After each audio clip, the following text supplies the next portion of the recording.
I like template number 3. Template number 3 again has additional marking lines. This is, I call this the bell template. So this is great if you wanted to do an insert to make like a bell, okay? And I'll show you some examples of that in a second. It's got three different curves, this curve, and this curve, depending on how sharp you want it to be curved, and then the different angled lines. But it's also great to combine with other templates. So this is template number 7, which is the triangular template.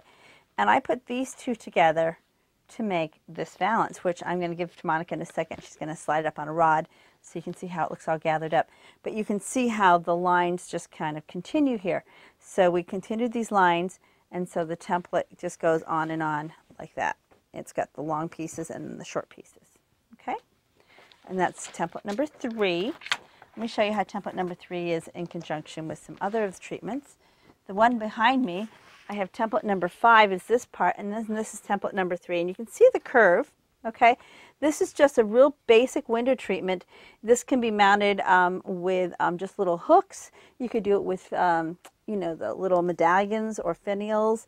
You could actually tie it onto a wood pole. So there's a lot of ways that you can do it. This is actually the same treatment done, mounted on a wood pole with a heavier fabric. And instead of gathering this, I just did it as a pleat. But this is, again, template number 3 right here with template number 5. Okay, and that's that same treatment. This is template number 3 also, done with template number 5. And the difference between this one and this one, these two, the template number 5 is done right side up with the wider part at the top. That's why it's doing a drapey thing here. This one has the wider part at the bottom. And what that does is that creates a more exaggerated bell effect for template number 3. So when you look at this, template number 3 seems to be more bell-shaped or more flared out, and it tends to show that more. I cut this with the upper curve, so you see a lot of that curve, which means that the lining is exposed, and I've done a nice flat piping on this window treatment to show you. But again, same pieces, great different looks. Monica slid this on a curtain rod for us so we could see how lovely it looked when it's not flat.